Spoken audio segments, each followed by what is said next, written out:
Ya, so kita tema hari ini adalah mengasihi atau mencintai lebih dalam, ya, mengasihi, mencintai lebih dalam.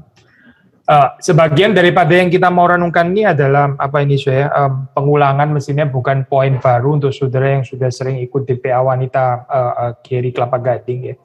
Tapi kita mau menekankan ini poin ini sekali lagi, karena ini penting bukan hanya untuk para wanita, tapi juga untuk manusia, ya. Seperti kita sudah sering katakan, waktu kita membicarakan cinta, waktu kita membicarakan kasih, ya, itu kita ini adalah mempelai perempuan, ya, even bukan cuma saudari, ya, tapi kita semua manusia, kita semua ini adalah mempelai Kristus. So, mempelai Kristus itu hanya bisa mencintai in return. Kita itu hanya bisa mencintai sebagai respons dicintai, ya. Ini penting sekali, saya. Again, ini benar bukan hanya untuk para wanita apalagi gitu, ya. Tapi ini juga benar untuk para pria, ya, sejauh mana dia menghayatinya di dalam hubungan dengan Kristus, sang mempelai laki-laki, ya. Jadi kalau kita mengerti poin ini, saya, kita nggak bisa memikirkan mengasihi tanpa dikasihi. Kita nggak bisa merenungkan, menghayati apa artinya mencintai tanpa dicintai. Itu absurd dari perspektif Kristen, itu nggak mungkin. Di gereja kita pernah salah satu tema khotbah ini, ya, salah satu tema hari ulang tahun GRI Kelapa Gading, ya, itu temanya adalah gereja yang dikasihi, gereja yang dikasihi. Kenapa gereja yang dikasihi bukan gereja yang mengasihi? Ya, jawabannya sederhana, saya, karena sebelum kita sanggup mengasihi, kita sudah terlebih dahulu dikasihi.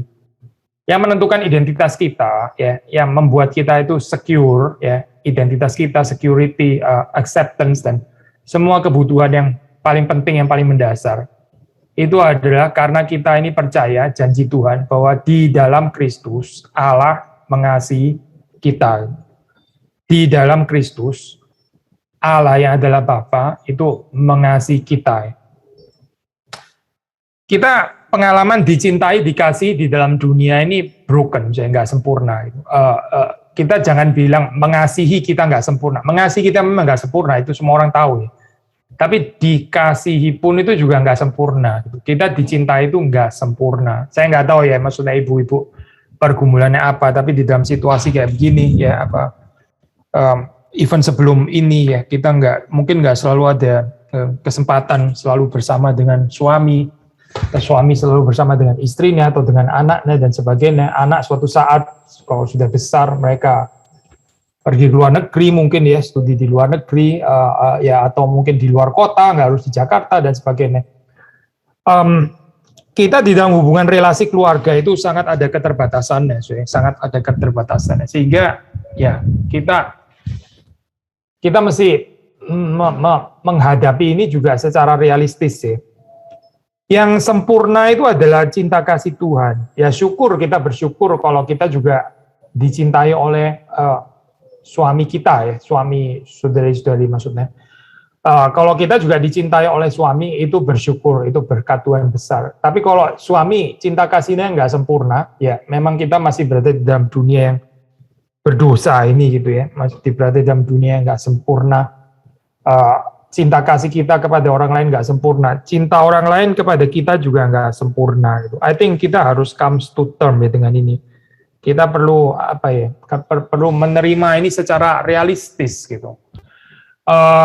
Yang sempurna itu adalah cinta kasih Tuhan, cinta kasih Bapa di dalam Kristus, dan ini yang seharusnya menjadi perenungan kita, ya. Sehingga ini boleh membebaskan kita dari bondage, dari imprisonment, dari keterpenjaraan, daripada legalisme, daripada beban berat. Beban berat apa, sih? Beban berat mencintai secara inisiatif. Sekali lagi, ya, sih. Mencintai secara inisiatif dan bukan secara responsif, itu beban berat, gitu. Beban berat bukan hanya untuk saudara, beban berat even untuk saya, gitu, sebagai laki-laki, ya, tetap beban berat. Karena kita nggak bisa mencintai lebih dulu, mendahului Allah mencintai kita, ya. Actually kalau sudah lama ikut ini ya di PA, Gary Kelapa Gading, regardless sudah dari gereja apapun gitu ya. Kita ini kan gereja reform Injili ya. Kita menekankan teologi anugerah, kita menekankan inisiasi Tuhan, kita menekankan Allah yang memulai, Allah yang start ya. I think ini kita harus menghayatinya juga di dalam kehidupan relasi cinta ya, atau relasi kasih. Perempuan kalau mesti inisiatif di dalam cintanya, itu bukan cuma nggak reform saya, itu sudah jelas berlawanan dengan teologi reform. Tapi itu juga nggak alkitabiah sebetulnya gitu, karena di dalam Alkitab nggak ada saya manusia yang mengasihi Allah terlebih dahulu baru Allah responsif, itu nggak pernah ada gitu. Kita tuh exhausted kenapa sih? Kita itu kecapean, terlalu lelah di dalam kehidupan kita karena apa? Karena kita kurang mengerti cinta kasih Tuhan. Karena kita kurang mengerti kedalaman, betapa dalamnya, betapa tingginya, betapa luasnya ya cinta kasih Tuhan di dalam kehidupan kita. Sehingga waktu kita penghayatan kita akan cinta kasih Tuhan ini tipis ya. Kita akan mencoba untuk mengasihi, yaitu mengasihi suami, mengasihi anak-anak ya. Itu akhirnya kita terhuyung-huyung gitu melakukannya. Kita merasa berat sekali ya. Kita akhirnya cenderung mungkin uring-uringan, marah-marah, terus seperti Marta gitu. Kok orang ini nggak ngerti saya, nggak ngerti pengorbanan saya ya. Kok orang ini nggak sadar-sadar ya bahwa saya ini sudah melakukan banyak untuk keluarga ini, misalnya gitu ya. Kok saya nggak di-appreciate ya, kok saya dianggap sepi begitu saja, akhirnya timbul macam-macam tuntutan yang bukan-bukan kan saya. Setelah tuntutan itu muncul, terus ternyata tetap nggak dimengerti juga, lebih sakit lagi akhirnya gitu ya, lebih kecewa lagi. Nah, ini lingkaran setan yang nggak kemana-mana saya. Akhirnya kita akan kacau ya di dalam pelayanan keluarga aja kita kacau. Lalu bagaimana kita bicara tentang pelayanan gerejawi, pelayanan masyarakat apalagi ya, yang membutuhkan cinta kasih yang lebih dalam lagi, yang lebih luas lagi. Kita kan kesulitan di situ gitu. So, sederhana saya, intinya waktu kita bicara tentang mengasihi lebih dalam, itu kita mesti merenungkan kita ini dikasihi sangat dalam ya. Mari kita membaca satu bagian yang menurut saya sih nggak asing lagi harus saya. Dua bagian, satu dari Markus 14, satu lagi dari Lukas 7. Ini dua bagian yang mirip ya, tapi lain memang. Cuma saya mau tetap baca kedua-duanya ya. Ada kemiripan, ada keberbedaan. Saya baca saja. Kita membaca dari Markus pasal yang ke-14. Markus pasal 14, mulai ayat yang ketiga. Ketika Yesus berada di Betania, di rumah Simon si kusta, dan sedang duduk makan. Datanglah seorang perempuan membawa suatu buli-buli pualam berisi minyak narwastu murni yang mahal harganya. Setelah dipecahkan leher buli-buli itu, dicurahkannya minyak itu ke atas kepala Yesus. Ada orang yang menjadi gusar dan berkata seorang kepada yang lain, untuk apa pemborosan minyak narwastu ini? Sebab minyak ini dapat dijual 300 dinar lebih dan uangnya dapat diberikan kepada orang-orang miskin. Lalu mereka memarahi perempuan itu. Tapi Yesus berkata, biarkanlah dia. Mengapa kamu menyusahkan dia? Ia telah melakukan suatu perbuatan yang baik padaku. Karena orang-orang miskin selalu ada padamu dan kamu dapat menolong mereka bila mana kamu menghendakinya. Tetapi aku tidak akan selalu bersama-sama kamu. Ia telah melakukan apa yang dapat dilakukannya. Tubuhku telah diminyakinya sebagai persiapan untuk penguburanku. Aku berkata kepadamu, sesungguhnya di mana saja Injil diberitakan di seluruh dunia, apa yang dilakukannya ini akan disebut juga untuk mengingat dia. Kita membaca Lukas pasal yang ke-7, ya. Lukas pasal yang ke-7, ayat yang ke-36. Seorang Farisi mengundang Yesus untuk makan di rumahnya. Yesus datang ke rumah orang Farisi, lalu duduk makan. Di kota itu ada seorang perempuan yang terkenal sebagai seorang berdosa. Ketika perempuan itu mendengar bahwa Yesus sedang makan di rumah orang Farisi itu, datanglah ia membawa sebuah buli-buli pualam berisi minyak wangi. Sambil menangis, ia pergi berdiri di belakang Yesus dekat kakinya, lalu membasahi kakinya itu dengan air matanya, dan menyekanya dengan rambutnya. Kemudian ia mencium kakinya dan meminyakinya dengan minyak wangi itu. Ketika orang Farisi yang mengundang Yesus melihat hal itu, ia berkata dalam hatinya, jika ia ini nabi, tentu ia tahu siapakah dan orang apakah perempuan yang menjamannya ini. Tentu ia tahu bahwa perempuan ini adalah seorang berdosa. Lalu Yesus berkata kepadanya, Simon, ada yang tidak aku katakan kepadamu. Saud Simon, katakanlah guru. Ada dua orang yang berhutang kepada seorang pelepas uang. Ya, seorang berhutang 500 dinar, yang lain 50. Karena mereka tidak sanggup membayar, maka ia menghapuskan hutang kedua orang itu. Siapakah di antara mereka yang akan terlebih mengasihi dia? Jawab Simon, aku kira dia yang paling banyak dihapuskan hutangnya. Kata Yesus kepadanya, betul pendapatmu itu. Dan sambil berpaling kepada perempuan itu, ia berkata kepada Simon, kau lihat perempuan ini, aku masuk ke rumahmu, namun kau tidak memberikan aku air untuk membasuh kakiku, tetapi dia membasahi kakiku dengan air mata dan menyekannya dengan rambutnya. Engkau tidak mencium aku, tetapi sejak aku masuk, ia tiada henti-hentinya mencium kakiku. Engkau tidak meminyaki kepalaku dengan minyak, tetapi dia meminyaki kakiku dengan minyak wangi.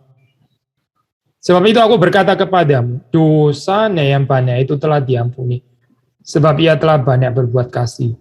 Tetapi orang yang sedikit diampuni, sedikit juga ia berbuat kasih. Lalu ia berkata kepada perempuan itu, dosamu telah diampuni.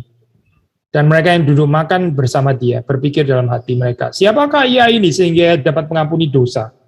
Tetapi Yesus berkata kepada perempuan itu, imanmu telah menyelamatkan engkau, pergilah dengan selamat. Ya, sudah kita bisa mengkhotbahkan, apalagi ini dua perikop ya, sangat mirip ceritanya, namanya pun juga mirip di sini ya, sama sih actually, Simon gitu ya.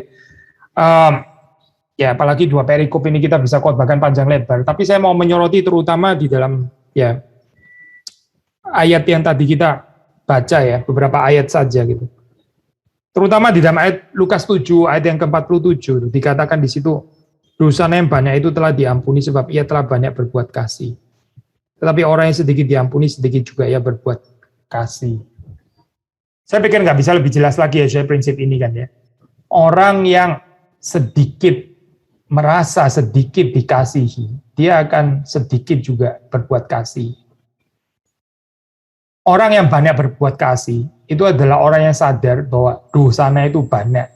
Dan karena itu juga dosanya itu banyak diampuni. Banyak diampuni, dia banyak berbuat kasih. Nah, terutama ini kaitan dengan kasih ya, muncul di dalam perspektif Lukas ya, tapi tidak di dalam perspektif Markus gitu. Saya bukan mengatakan Lukas adalah seorang yang lebih mengerti kasih daripada Markus, tentu bukan itu ya kesimpulannya. Tapi menarik setidaknya dari perspektif Lukas ada tambahan kalimat ini ya yang tidak ada di Markus. Nah, seperti kita tahu ya, baik Lukas maupun Matius itu menurut para scholar Perjanjian Baru, menurut para sarjana Perjanjian Baru, itu waktu mereka menulis ya, itu mereka itu sangat kemungkinan besar itu memiliki Markus. Ya. Maksudnya Injil Markus itu adalah Injil yang terlebih dahulu. Jadi waktu Lukas menulis, dia ada Injil Markus. Waktu Matius menulis, dia juga ada Injil Markus. Sehingga nggak mengherankan, baik di dalam Lukas maupun Matius, itu ada perikop-perikop yang sangat mirip ya dengan Injil Markus. Ya, karena mereka memang kemungkinan besar juga mengambil dari Injil Markus. Meskipun ini bukan apa ya, dikopi mentah-mentah tanpa ada modifikasi sama sekali. Ya, seperti saudara baca dalam bagian ini kan ada sedikit perbedaan perspektif gitu. Nah, misalnya ini yang dikatakan di sini ya. Lukas itu ada kalimat yang nggak ada pada Markus, yaitu kaitan antara peristiwa ini, kaitan antara pengorbanan perempuan ini yang besar itu pengorbanannya. Ya. Ini minyak yang sama sekali nggak murah, seperti saudara tahu gitu. Saya lupa ya, agak lupa ingat gitu. Tapi ini saya kalau nggak salah ingat ya, ini adalah gaji seseorang ya yang bekerja gitu ya, itu adalah penghasilan 1 tahun sih, penghasilan 1 tahun. Saudara bisa hitung sendiri lah, penghasilan kita 1 tahun sih mungkin lain-lain ya. Tapi saudara bisa hitung kira-kira penghasilan 1 tahun ya, terus kemudian itu dibeliin cuma dapat 1 botol minyak. Mungkin minyak wangi yang kita beli bahkan yang parfum sekalipun ya, bukan cuma eau de toilette atau eau de parfum. Ini parfum bukan cuma eau de parfum, tapi parfum. Itu nggak tahu ya, mungkin nggak sampai 1 tahun kali harganya ya. Menurut saya sih nggak sampai harusnya gitu. Meskipun itu sudah mahal sekali ya, itu sangat konsentrat gitu ya. Ya tapi kira-kira seperti itulah saya, itu mahal sekali ya. Kalau orang pakai itu bukan disemprot-semprot apa itu disemprot sampai 4 kali gitu. Enggak bisa, saya. Itu 1 titik saja cukup itu. 1 tetes saja. 1 tetes sudah bisa cukup untuk 24 jam. Karena highly concentrate ya. Saudara tahu ada minyaknya seperti itu. Nah, ini minyak narwastu itu ya. Seperti itu, saya. Belinya itu gaji 1 tahun baru bisa beli 1 botol gitu. Jadi ini luar biasa mahal, saya. Ini minyak ini luar biasa mahal. Yang mau ditekankan di sini ya, tentu bukan berapa mahal minyaknya gitu, tapi berapa dalam pengorbanan daripada perempuan ini. Dan perempuan ini bukan, ya kita bilang dia bukan istrinya konglomerat, bukan gitu. Ini bukan istrinya orang yang punya pabrik apa gitu misalnya, sehingga buat dia sih gampang sekali beli minyak ini. Saudara bisa bayangkan ini kalau saudara membaca di dalam perspektif Lukas ya, dikatakan perempuan ini punya reputasi sebagai orang yang berdosa. Ya, kita waktu bicara orang berdosa di sini, jadi orang berdosa, apalagi dari perspektif bukan penulis Alkitab, dari perspektif society ya, waktu dikatakan orang berdosa, ini maksudnya bukan ya siapa sih di dalam dunia nggak berdosa, semua juga berdosa kecuali Yesus, bukan itu maksudnya saya. Ini orang dikatakan ini perempuan ini adalah seorang berdosa, ini adalah orang yang nggak benar gitu ya. Ya kalau kita mau tafsir di dalam bahasa modern, kemungkinan besar ini pelacur gitu. Ini pelacur sebetulnya gitu ya. Nah, saudara bisa bayangkan ya, pelacur itu bisa nabung sampai 1 tahun, itu berapa susahnya ya, apalagi dia punya reputasi seperti itu. Lalu terus kemudian menabung sampai 1 tahun dan uangnya dibelikan botol itu ya, minyak itu. Pasti sulit sekali ya, saya ini apa. Intinya adalah Alkitab mau mencatat ini bukan pengorbanan yang kecil gitu, ini bukan pengorbanan yang biasa. Ini adalah suatu pengorbanan yang besar ya, dari sisi manusia itu. Tapi penekanan itu bukan pada pengorbanannya dia yang besar. Saudara perhatikan kalau di dalam Lukas 7 ayat 47 tadi dikatakan, kenapa dia bisa berkorban seperti itu dan dia kayaknya nggak kelelahan nih. Dia nggak exhausted di dalam pengorbanannya. Dia nggak menjadi marah-marah gitu. Dia nggak menjadi ngamuk-ngamuk gitu. Kok lu orang tega-tegane ya? Saya sudah berkorban seperti ini, lu tetap ini gitu ya, nggak mengerti juga gitu. Nggak ada di dalam catatan ini kan ya. Dan dia bukan nggak mengalami provokasi loh, saya. Saudara kalau sudah baca di dalam cerita ini kan, ini dia dengar semua ini perkataan ini. Perkataan yang diucapkan orang-orang di sekitarnya di situ ya, baik dari perspektif Markus maupun dari perspektif Lukas di situ. Saudara membaca Markus ya, kita baca sekali lagi ya, Markus pasal 14 tadi ya. Orang-orang itu ada berkata, orang menjadi gusar dan berkata seorang kepada yang lain, untuk apa pemborosan minyak narwastu ini? Minyak ini dapat dijual 300 dinar lebih dan uangnya dapat diberikan kepada orang miskin. Dikatakan di sini berkata seorang kepada yang lain. Mereka bukan bisi-bisi, mereka berkata seorang dengan yang lain. Ini didengarlah pasti oleh perempuan ini kan ya. Menyakitkan loh kalimat ini ya. Saudara punya pengalaman, saudara melayani baik-baik gitu ya, tapi terus kemudian disalah mengerti, difitnah lah atau apalah dikatakan sesuatu yang negatif seperti ini misalnya gitu ya, bisa naik darah loh saya, betul kan ya? Sebagai manusia yang kita ada kelemahan, kita bisa naik darah gitu. Apa ya maksud ngomong kalimat seperti ini gitu ya? Pemborosan uang juga uang gua sendiri, lu nggak ikut-ikut urunan misalnya gitu ya. Kenapa kalau gua beli ini terus mau gua boroskan? Urusannya apa sama kamu gitu kan? Wah jadi gak karu-karuan ceritanya kalau kayak begini ya saya. Nggak karu-karuan ceritanya kalau kayak gini, mungkin nggak masuk catatan Markus dan Lukas kalau ceritanya ke sana gitu. Tapi saudara membaca di dalam catatan Markus maupun Lukas, nggak ada saya perdebatan itu nggak ada. Perempuan ini nggak naik darah, nggak. Kenapa? Karena cinta Tuhan itu memenuhi hatinya. Cinta Tuhan memenuhi hatinya. Nggak sempet saya, nggak ada ruang lagi untuk ngamuk-ngamuk gitu. Nggak ada lagi tempat di dalam hati yang mau di-acknowledge lah gitu ya. Yang ngamuk-ngamuk tersinggung dan sebagainya, nggak ada saya. Kenapa? Karena hatinya itu dipenuhi oleh cinta kasih Tuhan. Cinta kasih Tuhan itu memenuhi hatinya sampai dia nggak tertarik. Lu ngomong apa ya sudah, saya nggak menanggapi lah, nggak tertarik. Saya sedang mau menanggapi cinta kasih Tuhan. Bukan menanggapi omonganmu, provokasimu atau apalah ini iri hatimu atau apa. Nggak ada waktu untuk itu. Bukan cuma nggak ada waktu saya. Nggak ada ruang, nggak ada tempat gitu. Kenapa? Karena hatinya dipenuhi oleh cinta kasih Kristus. Memang dalam perspektif Markus ya, di sini kita kita nggak terlalu mendapati kaitan antara kasih Kristus yang diterima terlebih dahulu dengan respons dia gitu. Tapi kalau sudah baca di dalam perspektif Lukas itu lebih jelas ya. Jelas perempuan ini bukan out of nowhere ya, bukan nggak tahu tiba-tiba muncul dari mana gitu ya.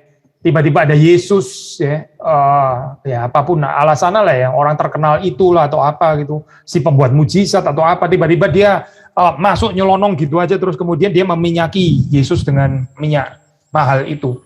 Unlikely lah saya. Ini dia bisa berani masuk ya berjumpa dengan Yesus. Itu berarti dia pasti saya. Kita bisa mengatakan pasti ya. Dia sudah punya pengertian pemahaman bahwa Yesus ini menerima orang berdosa.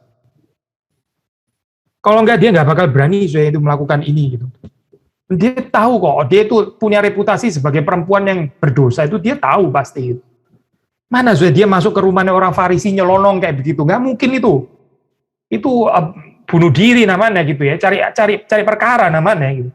Tapi kenapa ya dia tetap berani melakukan itu? Karena ya penghayatan dia tentang kasih Kristus demikian dalam sehingga sampai mengalahkan, termasuk mengalahkan keengganannya, kemalesannya ya, ketidaktertarikannya masuk ke rumahnya orang Farisi yang judgmental ini gitu. Ya, siapa sih sebenarnya mau masuk ke rumahnya orang yang menganggap lu orang berdosa gitu ya. Saudara kalau dianggap orang yang berdosa itu orang berdosa sih ibu ini orang berdosa itu ya, orang bermasalah. Saudara masih mau datang ke rumahnya orang yang menganggap saudara seperti itu? Nggak mau kan pasti kan? Tapi perempuan ini masih mau datang loh. Kenapa ya dia mau datang? Kita nggak bisa bilang dia rai gedek sih itu sama siapa ini ya, mukanya itu muka tembok gitu misalnya. Bukan lah, bukan itu gitu. Ini bukan perempuan yang nggak tahu malu atau apa. Ini adalah perempuan yang sangat mengerti kedalaman kasih Kristus sampai mengalahkan ya rasa enggannya, rasa malunya, malesnya untuk masuk ke rumahnya Simon orang Farisi itu. Gitu. Semuanya itu terkalahkan dengan penghayatannya akan cinta kasih Kristus. Dan saudara melihat di sini ya, orang yang sungguh-sungguh mengerti dikasihi oleh Tuhan, itu dia berespons bisa sampai seperti ini.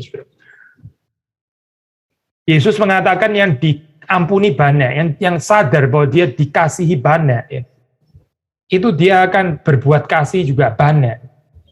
Tetapi yang berbuat kasih sedikit tipis, ya, itu persoalannya di mana? Persoalannya adalah dia itu nggak memahami cinta kasih Kristus. Dia nggak memahami cinta kasih Tuhan. Makanya yang selalu dipahami adalah dia terus yang berkorban. Dia terus yang berbuat banyak gitu ya, untuk keluarga, untuk gereja, untuk society, untuk apapun lah ya, untuk suami gitu, untuk anak-anak. Dia selalu berpikir itu jasanya dia gitu. Yang dia pikir itu adalah sumbangsinya dia, kontribusinya dia. Sulit ya, sudah ini perempuan seperti ini nggak bertumbuh pasti gitu. Saudara, kalau kita di poin kayak begini terus ya, berarti kita nggak bertumbuh loh, saya nggak bertumbuh. Sedih ya, saya keadaan nggak bertumbuh seperti ini sedih. Tuhan sedih pasti. Tapi kalau kita bertumbuh, saya nggak ada waktu, nggak ada tempat, nggak tertarik, nggak ada desire, nggak ada kerinduan untuk memikirkan, kok orang nggak ngerti saya gitu ya? Kenapa kok saya nggak pernah dikasih kado balik dan sebagainya? Saudara merasa saudara yang kontribut, orang lain mesti membalas saudara.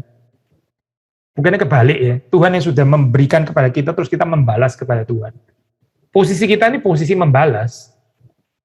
Bukan posisi memberikan terlebih dahulu, terus menantikan orang membalas. Bukan. Sekali lagi ya, posisi kita ini bukan posisi saudara mencintai inisiatif, terus kemudian saudara menanti. Mana balasannya? Bukan, itu bukan cerita Kristen. Itu cerita agama dari bawah. Bukan cerita agama Kristen, bukan. Cerita agama Kristen adalah saudara sudah dilayani terlebih dahulu, saudara sudah diterima terlebih dahulu. Saudara tahu bahwa Yesus itu mencintai saudara. Lalu dari situ kita mengasihi dia kembali. Dari situ kita berkorban. Dari situ kita bersyukur. Dari situ kita mempersembahkan apa yang ada pada kita. Dan waktu kita mempersembahkan ya pasti sukacita. Di sini ada tangisan ya. Itu tapi bukan tangisan sedih, saya bukan. Tangisan terharu, saya percaya ya. Tangisan. Dia bukan menangis karena kok jahat bener ya Simon si orang ini ya Farisi ini ya memperlakukan saya seperti itu, enggak sih, enggak apa. Pasti bukan tangisan itu, saya. Enggak ada hint sama sekali ya tangisannya karena itu atau terganggu daripada orang-orang yang bilang ini ya, kalimat-kalimat yang menyakitkan ini ya, dia seperti kayak nggak gubris sama sekali. Nggak menarik kalimat-kalimat itu. Dia tidak terprovokasi. Kenapa sih? Sekali lagi ya, karena hatinya dipenuhi oleh cinta. Dan cintanya itu bukan cinta dari dirinya sendiri, itu adalah cinta yang dia terima dari Kristus. Harap sih sudah di dalam kehidupan saudari ya, ini apa, melayani keluarga yang paling dekat, ya, entah itu anak, suami, melayani gereja, melayani masyarakat, tetangga, sekitar, ya, negara, dan sebagainya. Kita melakukannya itu ya sebagai respons cinta kasih yang terlebih dahulu kita terima dari Tuhan. Tuhan itu begitu mengasihi kita, Tuhan itu begitu mencintai kita, ya. Mencintai kita yang nggak layak, kita yang berdosa. Kita yang juga adalah orang yang nggak benar ini ya, orang yang nggak benar, orang yang berdosa. Tapi diterima oleh Tuhan, meskipun nggak diterima oleh orang-orang yang judgmental, orang-orang beragama yang judgmental nggak menerima kita. Tapi Tuhan tetap menerima kita. Dan ini harusnya menggerakkan kita ya, harusnya membakar hati kita. Gitu. Ada kobaran cinta harusnya di dalam kehidupan kita ini. Ya. Setelah tahu bahwa kita dicintai seperti itu, lalu kita mencintai Dia kembali, mencintai Tuhan kembali, dan mencintai orang-orang yang ada di sekitar kita. Mencintai orang-orang yang kita masih ada kesempatan untuk bisa merawat mereka, ya, mengasuh mereka. Saya ini berapa hari berapa hari lalu kan masih di dalam duka. Nggak tahu saudara mungkin ada yang ikut di kebaktian penghiburan gitu. Kalau ada yang belum ikut, saya boleh ulang lagi poin ini. Salah satu yang paling menyakitkan saya di dalam menghadapi kematian itu ya, saya pikir bukan kehilangannya gitu. Kehilangannya ya pasti sedih. Ya. Kita bisa lihat memori dulu sejalan di sini, biasanya ada anggota keluarga yang kita cintai, sekarang dia nggak ada lagi. Ya kita bisa ada kayak nostalgia gitu ya. Tapi itu bukan yang paling menyakitkan saya. Yang paling menyakitkan itu adalah sebetulnya waktu kita itu sebetulnya masih kepingin mencintai, tapi yang mau kita cintai sudah nggak ada lagi gitu. Kita nggak bisa mengekspresikan cinta kita lagi kepada yang kita cintai itu. Kita merasa kita masih mau mencintai lebih dalam, tapi sudah diambil daripada kita. Dan itu menyakitkan, saya betul-betul sakit itu. Poinnya adalah, kita masih ada bersama dengan anggota keluarga yang ditempatkan Tuhan di sisi saudara, ya. Entah itu suami, anak, dan gereja, ya. Orang-orang jemaat yang dikasihi Tuhan. Selagi kita ada kesempatan, ya. Mari kita mencintai lebih dalam. Mari kita sacrifice lebih dalam. Gitu. Kenapa? Ya karena Tuhan itu sudah mencintai kita sangat dalam. Karena kita ini banyak diampuni. Karena kita ini diterima, ya, apa adanya. Ini seharusnya menggerakkan kita untuk lebih bisa mencintai lebih dalam. Gitu. Tapi alangkah sedihnya, alangkah miserable dan kasihannya kehidupan yang terus minta dicintai, minta diperhatikan, minta di-acknowledge, minta dihormati, minta ditepuk tangani, ya, minta dikagumi, dan sebagainya. Ini nggak bertumbuh, ya, nggak bertumbuh. Orang seperti ini nggak bertumbuh berarti. Imannya, cinta kasihnya, pengharapannya nggak bertumbuh berarti. Saudara, kita jangan jadi orang yang tidak bertumbuh seperti ini. Dan bertumbuh itu saudara perhatikan ya, nggak mengenal ini loh, nggak mengenal waktu ya. Saudara jangan pikir, saya sudah ke GRI atau ke gereja apapun yang sudah pergi. Saya sudah 15 tahun loh. Lu kan orang baru 7 minggu lalu. Gitu. Saya sudah pasti lebih senior daripada kamu. Saya pasti lebih tahu teologi reform daripada kamu. Ya, tahu apa saya. Pada akhirnya yang menyatakan, yang menyaksikan ya ini di dalam kehidupan kita ini ya. Apa sih sebetulnya yang kita cari di dalam dunia ini? Apa yang saudara kerjakan? Apakah hidup ini adalah respons ucapan syukur apa yang kita sudah terima dari Tuhan? Injil yang mengubah kehidupan kita. Lalu kita bersyukur dan membalas kasih Tuhan, baik kepada Tuhan maupun kepada sesama. Atau hidup ini isinya adalah insecure, ya. Sakit hati, kecewa, self-pity, mengasihani diri sendiri. Ya. Itu hidup kayak begini nih, hidup di dalam imprisonment, ya, hidup di dalam bondage, hidup di dalam penjara. Yesus mau mengeluarkan kita dari itu, ya. untuk masuk ke dalam kehidupan yang berkelimpahan. Apa itu? Ya ini, kehidupan berkelimpahan ini, ya ini seperti dijelaskan di sini, perempuan ini. Perempuan ini kita nggak pernah bahas ya, di dalam seri tokoh wanita kan ya. Kita nggak bahas kan ya. Nggak ada namanya juga. Kita gimana sih mau pakai ini ya? Ya kita ada Marta, Maria gitu kan ya. Lalu ada apa lagi siapa lagi? Banyak lah ya, Elizabeth. Kita pernah bahas siapa? Oh, namanya muncul. Tapi ini kita nggak bisa jadiin tema sih. Namanya aja nggak ada. Masa kita kasih judul perempuan berdosa gitu misalnya. Waduh, ini menakutkan juga ya ini tema kok perempuan berdosa. Gitu. Tapi namanya memang nggak disebut sih. Tapi bukan berarti ini adalah perempuan yang remeh, yang apa ya? Perempuan ini terlalu nggak penting lah gitu misalnya. Sampai penulis Alkitab nggak tahu namanya siapa. Justru yang seringkali yang anonimus seperti ini ya, yang dikenal oleh Tuhan, tapi saudara dan saya nggak mengenalnya. Tapi sangat dikenal oleh Tuhan. Berbahagia kalau kehidupan kita nggak terlalu dikenal orang, tapi Tuhan mengenal kita dengan baik. Daripada kita dikenal seluruh dunia, ya, populer, ya, tapi Tuhan seperti kayak nggak mengenal. Siapa ya itu orang itu? Wah, celaka sekali ya, kehidupan seperti ini. Sekali lagi ya, yang kita mau katakan adalah perempuan ini anonimus gitu ya. Ini anonimus perempuan ini, gitu. Perempuan tanpa nama. Bahkan Simon orang Farisi ini ada namanya, betul kan ya? Tapi perempuan ini nggak tahu namanya siapa. Dan sangat diberkati Tuhan. Siapa sih orang ini? Identitasnya memang bukan di dalam namanya yang populer itu. Gitu. Identitasnya dia, jati dirinya, itu bukan dibangun berdasarkan berapa banyak orang mengenal dia. Karena penulis Injil pun nggak tahu namanya siapa. Markus nggak tahu, Lukas juga nggak tahu. Jadi identitasnya dia berdasarkan apa sih? Identitasnya dia itu karena dia dicintai oleh Kristus. Itu sudah cukup.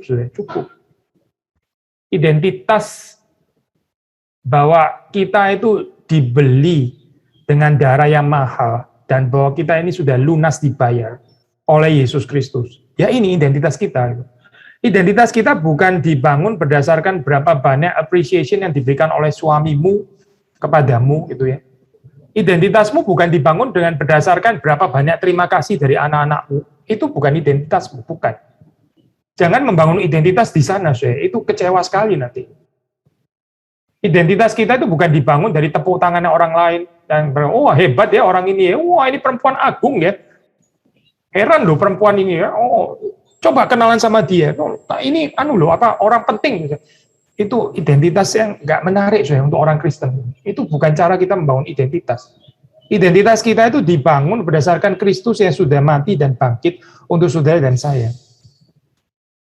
Dari cinta kasih ini, dari pengampunan ini, perempuan ini perempuan berdosa. Memang perempuan berdosa, betul.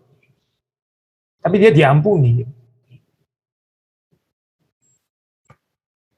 Maka kita juga bisa mengaitkan ini ya, mengaitkan cinta kasih kalau kita masih boleh meneruskan pembahasannya gitu ya. Tadi Yesus kan bilang di dalam di dalam Lukas pasal yang ke-7 gitu ya. Lukas pasal yang ke-7 ayat yang tadi kita tekankan ya di dalam ayat yang ke-47. Saya baca sekali lagi ya. Sebab itu aku berkata kepadamu, dosanya yang banyak itu telah diampuni sebab ia telah banyak berbuat kasih. Tetapi orang yang sedikit diampuni, sedikit juga ya berbuat kasih. Ada kaitan antara pemahaman kasih, mengasihi, dikasih dan mengasihi dengan pengampunan dosa. Saudara, kalau kita mau mengetahui kita berapa dalam ya cinta kasih kita, ya, saudara bisa menghayatinya demikian. Berapa dalam saya menyadari bahwa saya ini orang yang begitu berdosa, dan Tuhan itu mengampuni saya dengan pengampunan yang besar. Lalu, saudara perhatikan ya, tandanya ya, bahwa kita ini adalah orang-orang yang sungguh mengerti pengampunan yang besar dari Tuhan. Tandanya adalah kita sanggup mengampuni. Tandanya adalah kita juga mengampuni, banyak mengampuni. Saudara, kita yang sulit mengampuni ya, yang ada orang itu bisa baik gitu, baik nggak egois, Tapi sampai to the point kapan saya? To the point sampai dia dilukai. Wala. Waktu dilukai ya keluarlah itu monster ya dari dalam dirinya. Belum teruji, saya. Cinta kasih seperti itu belum teruji. Cinta kasih kita ini teruji waktu kita bisa mengampuni. Sederhana gitu. Seperti Yesus Kristus ya. Dia mengasihi kita. Dia bukan mengasihi kita waktu kita baik-baik kepadanya, dia mengasihi kita. Dia mengasihi kita selagi kita ini masih menjadi setru Allah. Dia mengasihi kita. Allah sudah mengasihi kita. Berarti di dalam kasih Allah itu ada pengampunan yang dalam. Dan ini yang dimengerti oleh perempuan ini. Memang di dalam cerita ini ya, kita nggak membaca tentang pengampunannya perempuan ini kepada yang lain. Tapi ya kalau boleh saya kembangkan sedikit, meskipun Alkitab nggak berbicara banyak tentang ini. The fact bahwa dia nggak membalas ya, orang-orang yang mengatakan kalimat jahat ini ya kepadanya. Untuk apa pemborosan ini gitu ya? The fact bahwa dia itu nggak membalas, nggak terprovok ya, itu berarti dia itu ada cinta kasih yang luber daripada hatinya. Kasihnya kepada Kristus, kasihnya kepada sesama. Ya kalau normal sih perasaan sedih, pasti ada sedih ya. Siapa yang nggak sedih sudah diomongin kalimat seperti itu. Tapi saudara membaca nggak ada kalimat talkback gitu misalnya ya, nggak ada apa ini namanya, nggak ada hardikan kembali gitu daripada perempuan, nggak ada. Mengapa saya? Ya karena dia tahu apa artinya pengampunan. Dia tahu apa artinya pengampunan di dalam Kristus, dia tahu. Maka saya waktu kita di dalam kehidupan ini ya, kehidupan ini nggak sempurna saya. Saudara tahu kita hidup di keluarga ya. Kita pasti sudah terjadi, saya saling menyakiti itu sudah pasti terjadi. Orang namanya kita orang berdosa, kita menyakiti anak, disakiti anak, kita menyakiti suami, disakiti suami, itu biasa gitu ya, biasa lah. Namanya juga kita orang berdosa. Tapi pertanyaannya saya, kita ini ada kuasa pengampunan atau tidak? Orang yang banyak diampuni, bukan cuma banyak berbuat kasih, saya, dia banyak mengampuni juga. Sekali lagi ya saya. Orang yang banyak diampuni, dia banyak mengampuni. Banyak mengampuni itu ekspresi kasih. Kalau kita sulit mengampuni, kita nggak terlalu mengerti sebetulnya cinta kasih Tuhan itu apa. Kita nggak terlalu mengerti forgiveness Tuhan itu berapa dalam berarti. Kenapa? Ya karena kita lebih dikuasai oleh sakit hati. Dikuasai oleh apa keinginan mau balas dendam atau talkback atau bagaimana gitu ya. Ya inilah sinful nature kita ini seperti ini. Apa pengharapannya saya? Kabar baiknya apa? Kabar baiknya sederhana. Kabar baiknya itu Yesus mengampuni saudara dan saya. Itu kabar baiknya. Kabar baik yang bisa membebaskan kita ya, dari kehidupan yang merasa terus dilukai dan di-victimize dan dibikin susah dan sebagainya. Kabar baiknya untuk keluar daripada mentalitas ini apa saya? Kabar baiknya itu Yesus mati bagimu. Yesus mati bagi saudara dan saya. Dia mengampuni kita. Dan ini nggak berhenti di sini, saya. Yang namanya cinta itu, saya sudah pernah membahas ini, cinta, kasih itu, natur daripada kasih itu ya. Itu kita mengertinya bukan hanya waktu kita menerima, tapi waktu kita menyalurkannya juga. Itu baru kita mengerti cinta. Pengampunan juga sama, saya. Pengampunan itu kita mengerti bukan hanya waktu kita diampuni, tapi waktu kita mengampuni juga. Bukan hanya waktu kita menerima pengampunan, tapi waktu kita juga menyalurkan pengampunan. Di situ kita sungguh-sungguh mengerti apa artinya pengampunan. Sulit saudara untuk mengerti pengampunan kalau saudara cuma di dalam posisi penerima saja. Maksudnya begini saya ngerti kok pengampunan Tuhan. Ya tahu saya orang berdosa kan, Tuhan mengampuni saya kan, tahu itu, saya tahu itu. Tapi saya susah loh ngampuni orang itu. Saya susah ya mengampuni dia. Nah ini kita sebetulnya ngerti nggak sih pengampunan dari Tuhan? Kalau menurut logika Alkitab, ya kita belum terlalu mengerti berarti. Karena orang yang mengerti itu, dia akan melakukan yang sama juga kepada orang lain. Di dalam Alkitab, even di dalam bagian ini ya, di dalam Lukas pasal 7 di situ kan, ilustrasi yang dipakai di sini kan ada orang yang berhutang, ya. Berhutang yang satu 500 dinar, yang lain 50. Ini cerita ilustrasi sederhana kan. Ada dua orang berhutang, yang satu 500 dinar, yang satu 50. Lalu terus kemudian si apa ini istilahnya ya, orang pelepas utang itu ya. Bisa dipakai di Lukas di sini ya. Menghapuskan hutang kedua orang itu. Siapa di antara mereka yang terlebih mengasihi dia? Ya tentu yang hutangnya lebih banyak.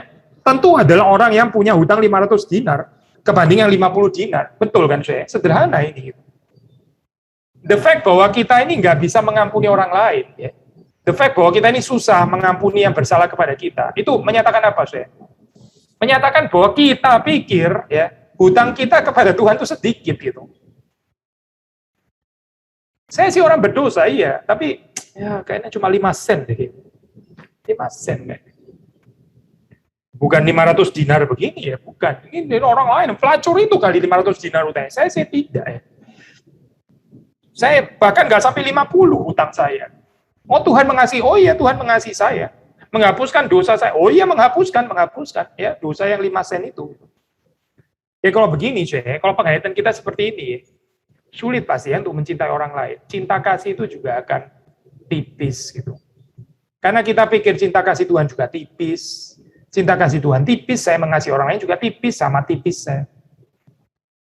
Maka persoalannya itu bukan try harder, itu misalnya ya. Love deeper, itu misalnya. Oh love deeper, makin dibilang love deeper, tema kita sih love deeper actually ya. Mengasihi lebih dalam, tapi saya nggak pakai tanda seru kan saya. Ini bukan kalimat perintah kan, tema kita bukan kasihilah lebih dalam, tanda serunya 3. Bukan dosa, itu bukan tema kita. Tema kita itu juga mengasihi lebih dalam.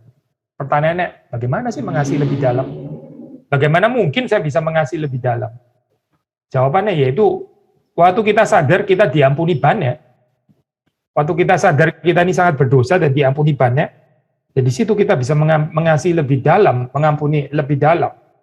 Alkitab bahkan mengatakan kasih sampai kepada musuh-musuh ya.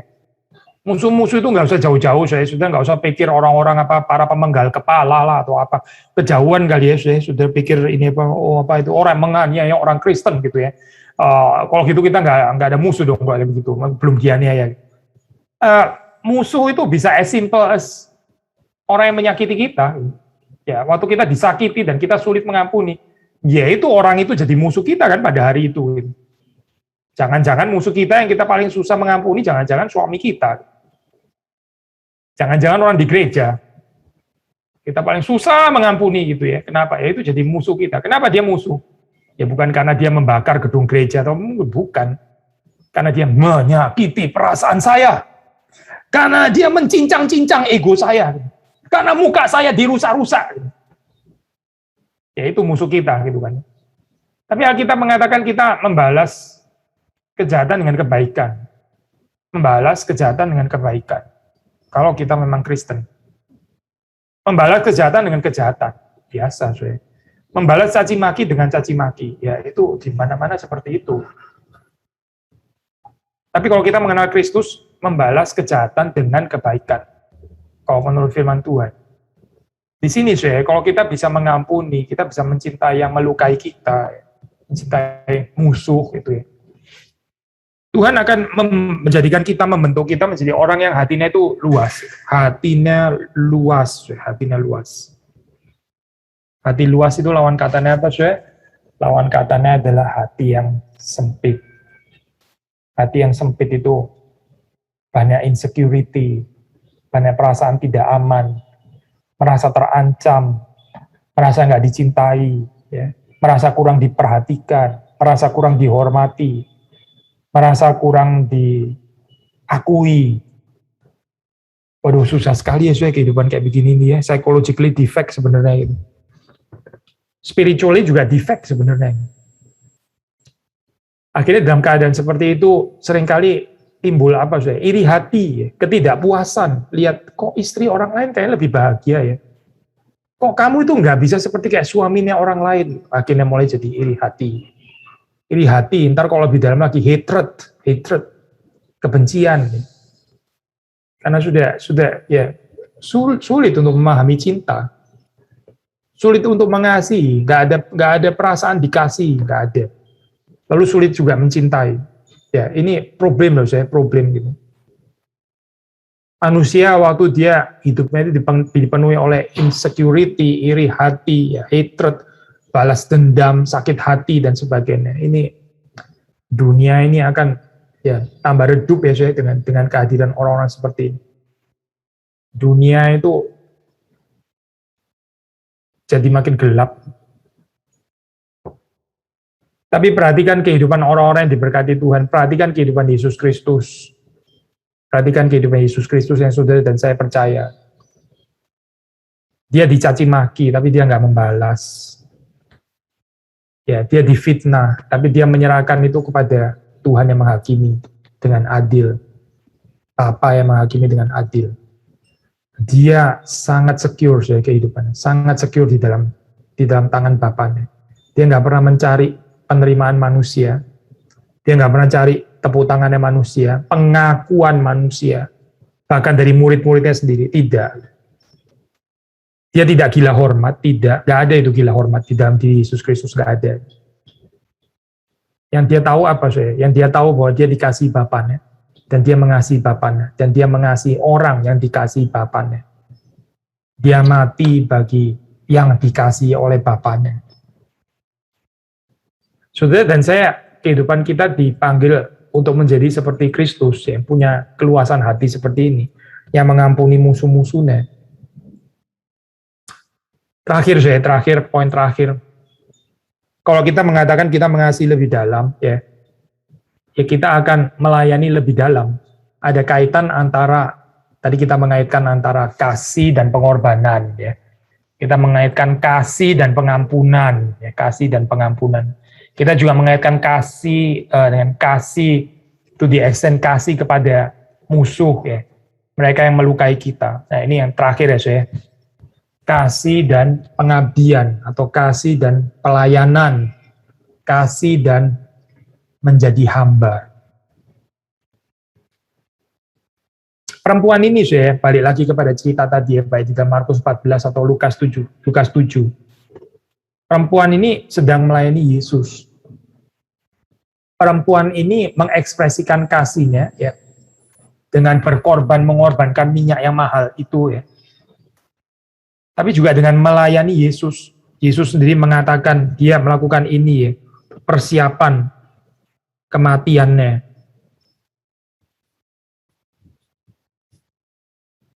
Dia melakukan ini sebagai persiapan ya, kematian Kristus. Dia sedang melayani di sini, saudara. Kalau kita mengasihi lebih dalam, ya kita akan lebih rindu ya melayani. Bukan karena diteror ya, saya bukan gitu. Bukan karena diteriak-teriakin. Enggak ada, spiritualitas teriak-teriak nggak menarik saya untuk kita. Gitu. Spiritualitas teror dari mimbar gitu misalnya ya, dimaki-maki ya. Lalu saudara merasa terhakimi lagi, merasa guilty feeling, akhirnya oke lah daripada simpang khotbah ini ngamuk-ngamuk terus mendingan saya melayani aja lah, kalau enggak ini dia nggak selesai nih ngamuk-ngamuknya gitu. Saya juga pusing akhirnya dia ngamuk-ngamuk terus gitu. Sudahlah kita melayani aja lah supaya dia agak tenang sedikit, agak lowering down volumenya. Celaka saya ini kayak gini. Kita nggak tertarik ya saya dengan orang yang digerakkan pelayanan karena dimaki-maki gitu ya, nggak ada poinnya juga saya. Yesus nggak pernah maki-maki orang untuk orang pelayanan, nggak ada itu. Pelayanan itu sesuatu yang kita diundang gitu. Ini ajakan untuk masuk seperti ke satu pesta rohani. Berbahagia yang mereka diberikan privilege untuk bisa melayani Tuhan. Mereka yang mengerti cinta kasih Tuhan, mereka itu harusnya melayani, saya. Mereka melayani. Ya. Saya berkata kepada adik-adik saya yang kita semua sedih lah, saya ini apa? Ditinggal papa gitu ya. Kita semua sedih, tapi saya menghibur mereka. Saya bilang, papa itu terakhir hidupnya itu diingat karena dia itu melayani orang lain gitu. Karena dia mencintai orang lain despite penderitaannya. Papa saya sih bukan orang sempurna ya, pasti ya. Dia ada banyak kelemahan, kita tahu dia ada kelemahan. Tapi at the end of one's life itu yang diingat orang itu apa sih, saya? Bukan, orang ini punya berapa arloji, sepatunya itu mahal loh, dari Milano, dari Paris. Gak ada yang peduli itu, saya. Itu tasnya itu tahu nggak? Tas dari Paris loh, bukan dari kota apa gitu misalnya. Gak ada yang peduli gitu. Gak ada yang peduli. Gak ada yang peduli, saudara, itu minyaknya itu berapa mahal di rumahmu gitu ya, tapi gak pernah kau curahkan untuk Tuhan. Gak ada yang ingat itu sama sekali, gak peduli sama sekali. Yang diingat orang itu adalah berapa jiwa yang dia sudah sentuh. Saya bicara sama adik-adik saya ya, perempuan. Saya mengingatkan mereka, bukan supaya diingat waktu hari kematiannya, bukan itu ya motivasinya. Tapi kita bicara tentang keindahan hidup. Keindahan hidup itu apa sih saya? Pada akhirnya ya, kalau kita akhirnya kembali kepada Tuhan. Yang dikenang itu apa sih saya? Yang dikenang bukan retorika kita, bukan make upan saudara yang sangat unik atau bagaimana, bukan kondemu lah atau apa gitu, atau desain kacamatamu atau whatever, nggak ada yang peduli itu, nggak ada. Yang diingat itu adalah kita sudah menyentuh berapa jiwa yang diberkati karena kehadiran kita, berapa jiwa yang kita layani, berapa jiwa yang kita menangkan untuk Yesus Kristus. Itu saya yang akan diingat. Itu bukan hal yang nggak penting. Tadi kita ngomong. Maka mari kita mencintai lebih dalam, mari kita mengasihi lebih dalam, mari kita melayani lebih lagi, melayani lebih sungguh, melayani lebih luas. Mari kita meninggalkan kekhawatiran hidup yang hanya berfokus kepada diri sendiri, yang terus melayani kekhawatiran diri, apapun itu, yang terus mau supaya perasaan kita itu dimengerti, yang terus mau cari pujian dan sebagainya. Sekali lagi, orang-orang yang nggak bertumbuh, seperti ini, orang-orang yang tidak bertumbuh. Kalau kita bertumbuh, kita nggak seperti ini, Kalau kita bertumbuh, ya kita itu akan tergerak oleh cinta kasih Tuhan. Hati kita dipenuhi oleh cinta kasih Tuhan, sehingga kita ini nggak terlalu memikirkan lagi, tentang saya ini oke nggak ya, look saya ini oke nggak ya, orang lain kagum nggak ya kepada saya, orang lain ngerti saya nggak ya, tahu nggak ya bahwa saya ini berkorban sebetulnya, tahu nggak jasa saya, nggak menarik, saya ngomongin ini nggak menarik sama sekali. Anak kecil saya kayak gini, anak kecil. Lalu apa saya? Ya kita akan tertarik untuk melayani lebih banyak jiwa, untuk menjadi berkat lebih luas, ya di dalam takarannya Tuhan mau, ya. Nah, di sini kita menikmati apa artinya hidup yang berkelimpahan, yaitu hidup yang dikuasai oleh cinta kasih Tuhan. Sudah saya berharap ya kita bertumbuh ya di dalam kehidupan kita, bertumbuh terus. Saya pun juga masih tetap harus bertumbuh. Selama kita di dalam dunia, kita harus selalu bertumbuh. Bagaimana kita mengerti cinta kasih Kristus itu kita nyatakan di dalam kehidupan kita ya, secara nyata. Kiranya Allah Roh Kudus boleh membakar hati kita, mempersatukan kita untuk menjadi semakin menyerupai Kristus. Pak Billy, saya suka marah karena masalah parenting. Apakah ini juga termasuk hati saya tidak penuh dengan cinta Tuhan? Misalnya anak saya malas, tidak buat PR, berbohong, dan sebagainya. Ya sudah, kita di dalam renungan ini tentu memang kita tekanannya bukan di sana ya, tapi saya nggak bermaksud untuk mengatakan bahwa saudara nggak boleh ada tempat sama atau nggak boleh ada kesempatan untuk marah sama sekali. Ada saat yang tepat untuk marah, kita percaya itu gitu. Kita juga nggak dipanggil untuk menjadi orang yang nggak berani menegur atau apa. Pasti bukan ke sana gitu. Coba saudara perhatikan ya, itu kita marah itu betul nggak? Kita bisa mengatakan kita kemarahan ini bukan karena kedagingan, gitu. Bukan karena saya disakiti gitu, bukan karena saya itu ambisi saya nggak tercapai terhadap anak saya. Ya, saya kepinginnya anak saya itu kayak begini, tapi kok ternyata dia cuma begitu saja. Lalu karena itu kita marah, ya. Lalu pikir kenapa? Karena saya nggak sesuai sama ambisi saya gitu misalnya. Saya kepinginnya anak saya itu sampai di sini, ternyata dia di sini doang gitu misalnya. Nah ini bisa masalah, kalau kita marahnya seperti ini kita bisa masalah gitu.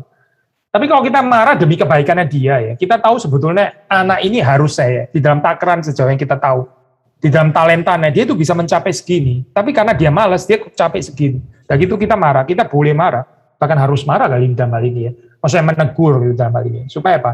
Ya supaya dia itu maksimal di dalam takaran yang Tuhan itu kehendaki.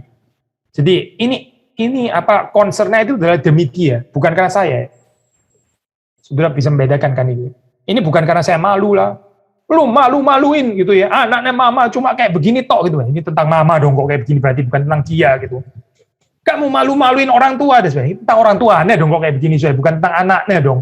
Kalau tentang anaknya nggak ada, ini ya oke lah kita orang tuanya, betul kita orang tuanya. Tapi kita mau dia bertumbuh demi dia, bukan demi image-nya kita. Gitu.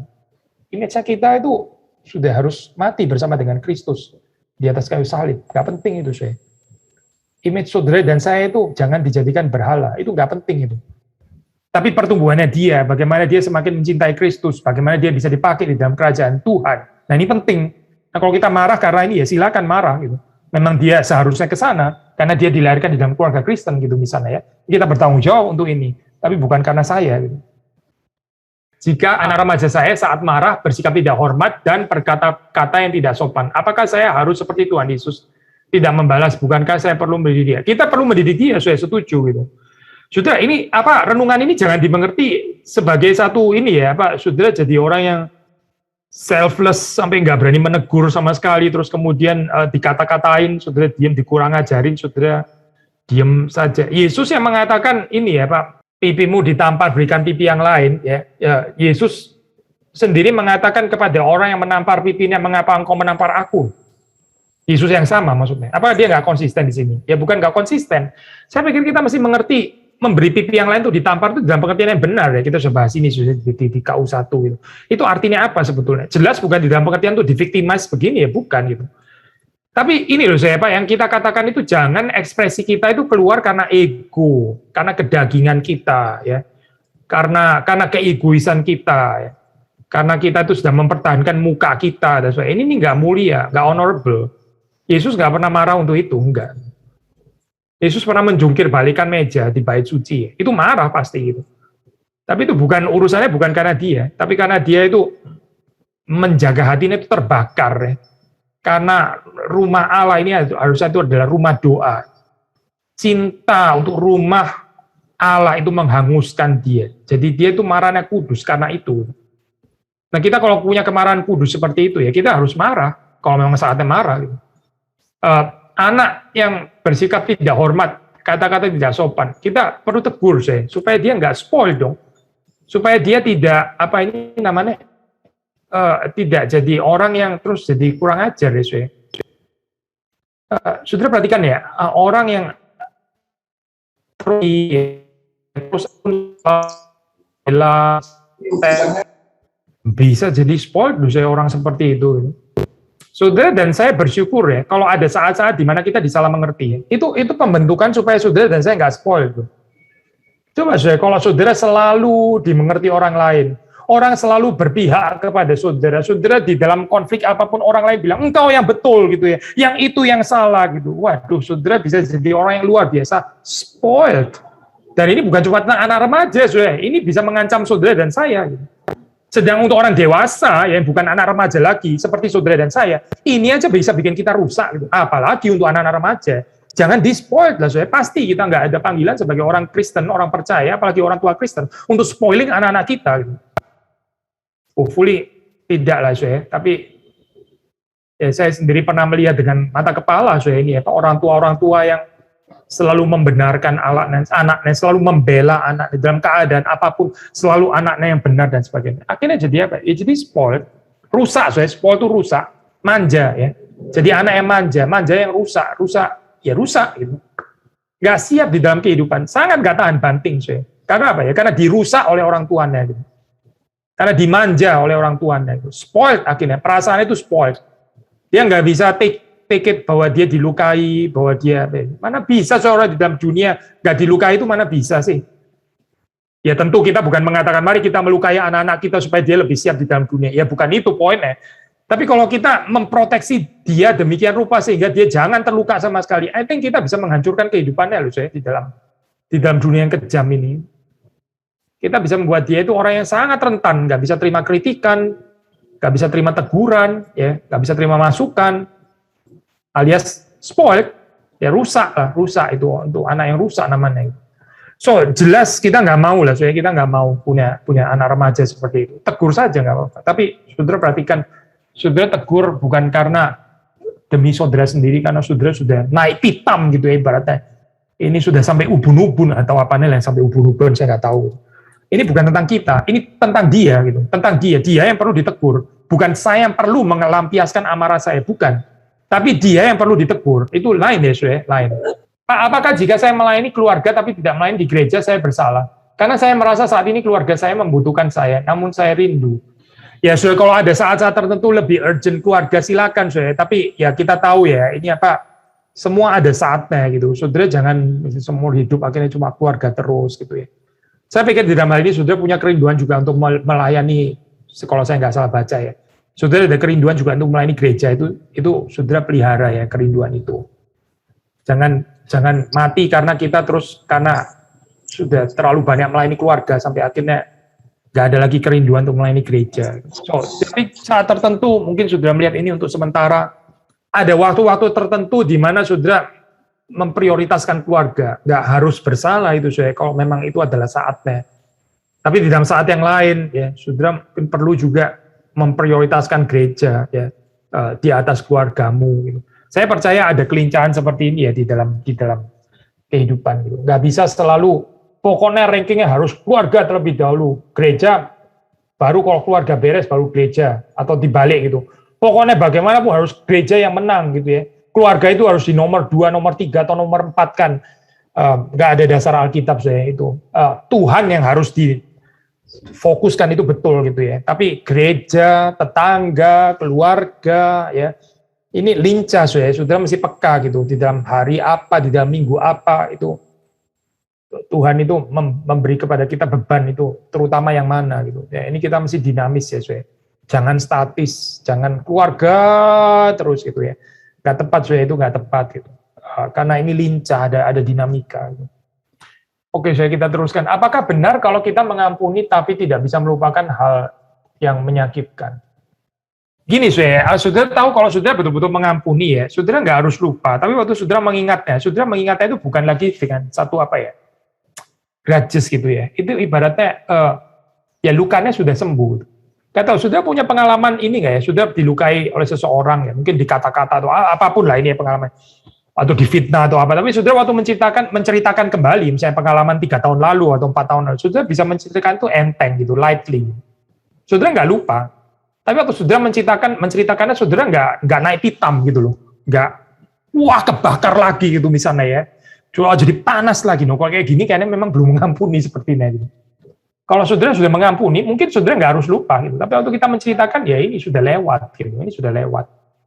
Sudah lewat. Saya bisa menceritakannya bahkan dengan hahaha. Saya bisa menceritakannya tertawa. Karena buat saya sudah nggak sakit lagi. Gitu.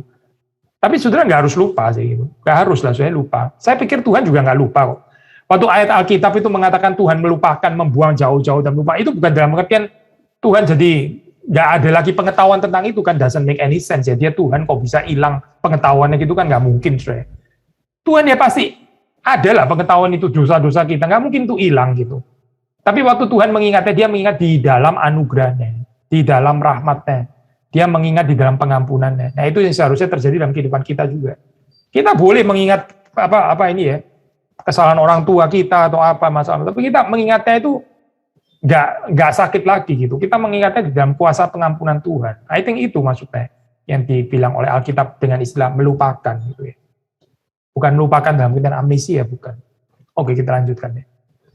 Thanks untuk firman Tuhan yang disampaikan hari ini Pak Billy. Bagaimana kalau anak kita tidak mau mendengar perkataan kita? Misalnya menurut pendapatnya ia sudah dewasa sehingga kita sebagai orang tua mengalahkan ego kita dan mengalah. Ya, ini pertanyaan yang bagus ya. Maksudnya begini, kita sudah pernah bahas ya secara prinsipnya, tapi sekali lagi kita mengulang.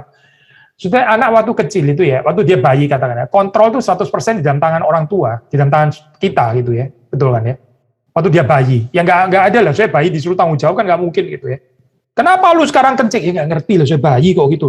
Ya sudah bersin aja kencingnya gitu, nggak ada tanggung jawab lah untuk bayi gitu. Tapi waktu dia makin dewasa, kita memberikan ruang pada dia juga untuk bertanggung jawab kan. Nah di situ kita belajar untuk melepas kontrol. Ini belajar dari Pak Tong ya, by the way. Waktu dia kecil, saudara kontrol 100%. Waktu dia beranjak agak dewasa, saudara kontrol 90%, 10% dia ada tanggung jawab. Nanti dia lebih dewasa lagi, saudara 80%, dia 20%. Ya. Sampai suatu saat, ya, saudara mesti memperlakukan dia sebagai orang dewasa dong. Orang dewasa ya dia harus bertanggung jawab di dalam kehidupannya. Gitu. Bertanggung jawab as adult, gitu ya, as adult. Waktu dia menikah gitu misalnya, ya dia bertanggung jawab tuh sudah, dia menikah gitu, ya jangan ada kesulitan lapor mama, papa, nyalain mama, papa, mertuanya dan ini anak kecil namanya, belum siap menikah kalau kayak begini. Kalau orang sudah menikah ya dia bertanggung jawab dong. Dia menikah bertanggung jawab. Ya, kita kan juga begitu, hopefully ya. Saudara kalau ada kesulitan nggak cerita-cerita ke mama papa kan ya. Suami saya kayak begini. Saya diginiin sama suami saya. Waduh, lucu sekali saya. Ini orang sudah menikah atau belum menikah sebetulnya. Ini kindergarten atau apa ya sebenarnya gitu. Nggak lucu banget gitu. Kita take full responsibility. Kita sudah menikah. Kita menikah dengan orang yang kita pilih, yang kita nikahi gitu ya. Sudah kita take full responsibility dong. Nggak usah salah-salahin orang lain gitu dalam hal ini kan. So, sama anak kecil waktu dia kecil diserahkan Tuhan di dalam tangan kita. Ya kita ada tanggung jawab besar. Makin dia bertumbuh ya itu tanggung jawab makin saya lepas itu. Makin saya lepas bukan karena saya makin cuek ya. Karena saya sudah kecapean makin tua, bukan, tapi saya memberi kesempatan kepada dia untuk bertanggung jawab secara pribadi di hadapan Tuhan. Dia mesti bertumbuh di dalam tanggung jawabnya di hadapan Tuhan. Saya juga menerapkan ini saya dengan anak saya. Makin dia dewasa, saya memberikan prinsip tanggung jawab gitu. Saya kasih tahu kepada dia gitu. Kalau kamu kehidupan gini ya, makin lama makin dewasa ya kamu harus tahu resikonya apa. Kalau sesuatu yang negatif maksudnya.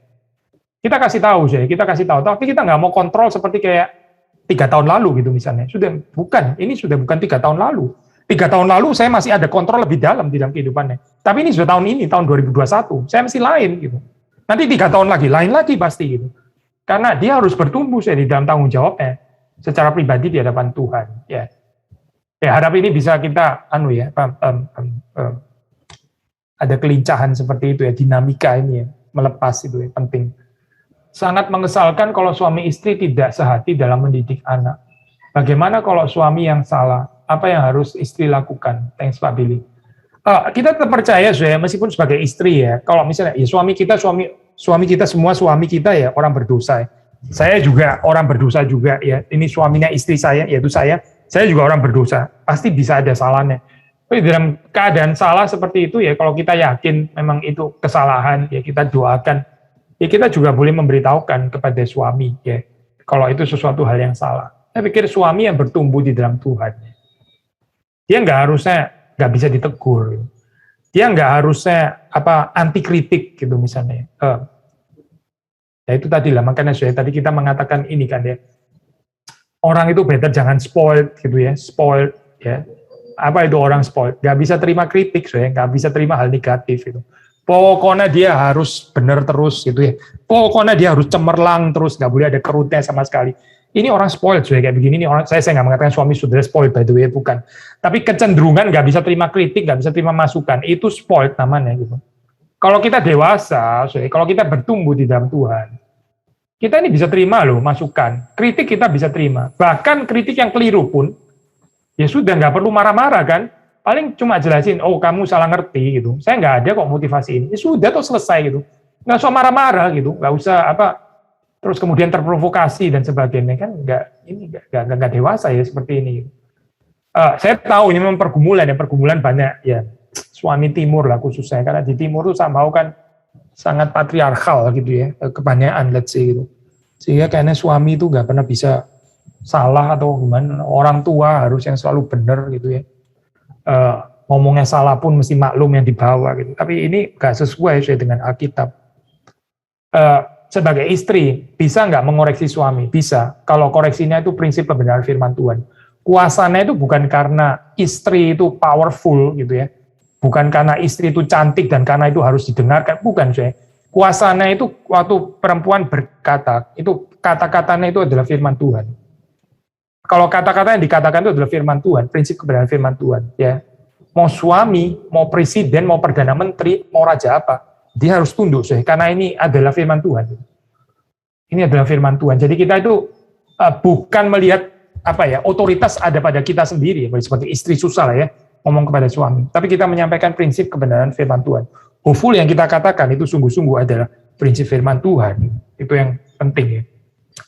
Bagaimana kita sebagai manusia bisa mengampuni tetapi belum bisa seperti Yesus mengampuni kita. Artinya masih bisa marah and kesal Pak Billy. Thanks. Ya ini memang proses ya Bu ya. Kita semua ya punya kesulitan ini. Tapi sekali lagi yang kita kata kuncinya itu kita mesti bertumbuh gitu, bertumbuh. Kita jangan nggak bertumbuh. Kalau kita bertumbuh ya kita makin menyerupai Kristus. Tentu kita belum sempurna seperti Kristus ya tentu gitu. Kita semua belum sempurna. Tapi asal kita ada pertumbuhan di dalam kehidupan kita, kita makin lemah lembut seperti Kristus.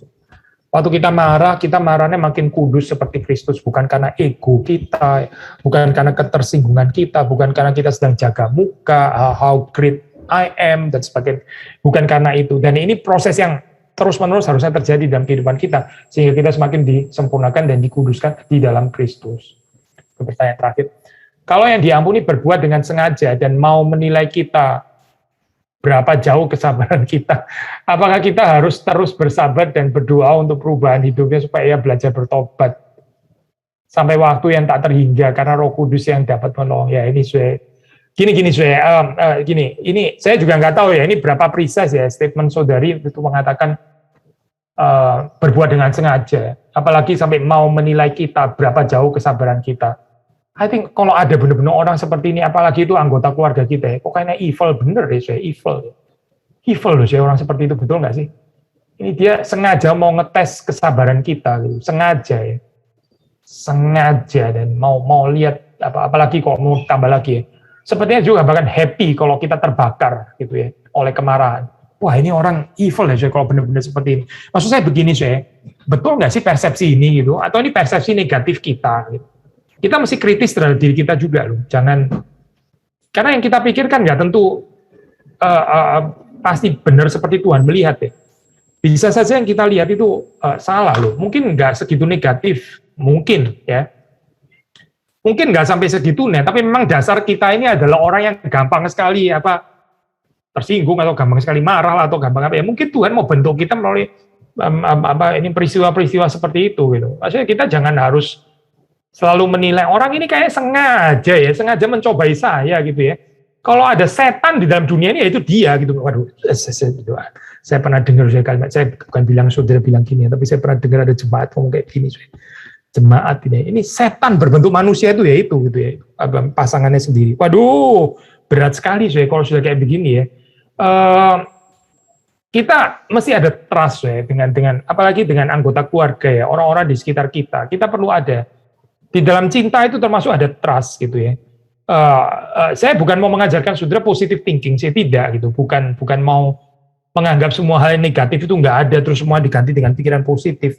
Karena itu nggak tentu ajaran Alkitab. Maksud saya bukan ke sana, tapi kita perlu mengasihi mereka juga yang katakanlah dianggap seperti kayak menguji kesabaran kita dan sebagainya gitu ya. Karena saudara di sini kan konsentrasinya apakah kita harus terus bersabar dan berdoa untuk perubahan hidupnya supaya ia belajar bertobat sampai waktu yang tak terhingga karena Roh Kudus yang dapat menolongnya. Saya nggak tahu saudara berapa dekat dengan dia. Maksudnya kalau itu anggota keluarga kita kan nggak bisa get rid of them gitu kan ya. Ya kalau itu teman kantor mungkin saudara bisa minimize gitu ya. Saudara bisa meminimize let's say gitu ya. Oke lah, ini kayaknya toxic relationnya misalnya gitu ya. Jadi saya kurangin bisa dong. Tapi kalau itu suami, kalau itu anak, ya kan repot kalau itu tinggal serumah, ya bagaimana kalau begini? Kan mesti dihadapi. Dan dalam saat seperti ini ya terimalah dia sebagai anggota keluargamu. Lalu ya betul seperti saudara katakan, doakan dua-dua lah ya. Doakan dia kalau memang menurut saudara dia juga ada kayaknya bakat memprovokasi orang gitu ya. Doakan supaya dia jangan begitu, supaya dia bisa lebih peka. Saudara bahkan juga bisa menegur kalau perlu, katakan bahwa ini menyakiti misalnya gitu ya.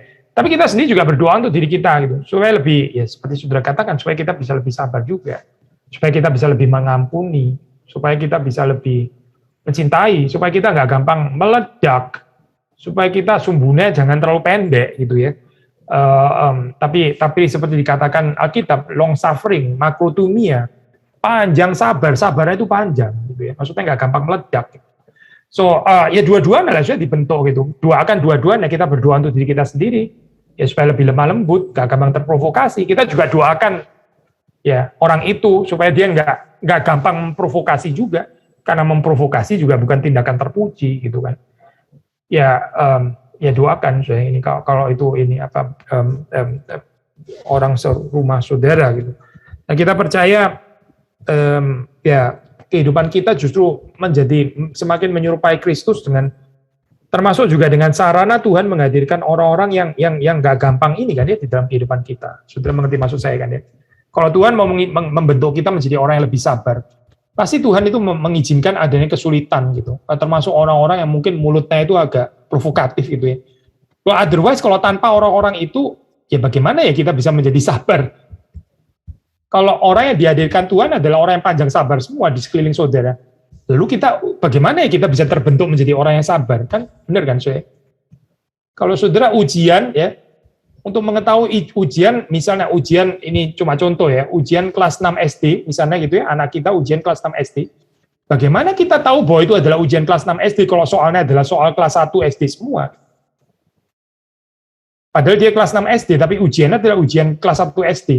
Hingga teruji lah dia sebagai kelas 6 SD, kan betul kan, saudara?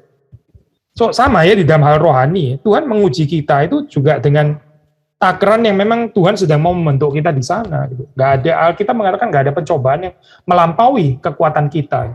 Gak ada. Gitu. Dikatakan pencobaan-pencobaan kita tuh gak melebihi batas kekuatan kita. Tuhan akan menolong, Tuhan menyediakan jalan keluar di dalam hal ini. Itu pencobaan yang kita bisa tanggung. Maksudnya kalau kita bertekun, ya kita akan dibentuk Tuhan untuk menjadi semakin menyerupai Kristus ya. Dan ini adalah anugerah. Mari kita bergantung kepada Kristus yang beranugerah bagi kita semua. Mari kita masuk dalam doa. Tuhan, kami bersyukur untuk firman Tuhan yang kami renungkan. Kami berdoa supaya Roh-Mu yang kudus boleh terus berbicara di dalam hati kami, sehingga kami ini mengerti apa yang adalah kehendak-Mu. Ampuni Tuhan segala kesalahan kami, penyelewangan kami, perkataan kami yang mendukakan Engkau. Kami berdoa supaya kami yang sudah ditebus, diampuni ini, kami sadar berapa besar hutang kami ini kepada Tuhan dan bahwa Engkau sudah melunaskannya di atas kayu salib. Tuhan, hidup kami ini tidak cukup untuk bisa membayar kebaikan Tuhan. Tidak mungkin kami bisa membalasnya. Tapi jika kami diberi kesempatan di dalam hidup yang singkat ini, tolong kami mau Tuhan untuk menghargainya. Kami mau untuk menggunakannya. Tambahkan kepada kami ini cinta yang lebih dalam kepada Tuhan. Tambahkan dalam kehidupan kami pengorbanan yang lebih dalam lagi, baik pada Engkau, pada sesama. Tambahkan kepada kami ini penghayatan dan pengampunan-Mu sehingga kami bisa mengampuni dengan lebih dalam dan lebih luas. Tambahkan kepada kami kerinduan untuk melayani Engkau, melayani sesama. Demi Yesus Kristus kami berdoa, kami bersyukur. Amin.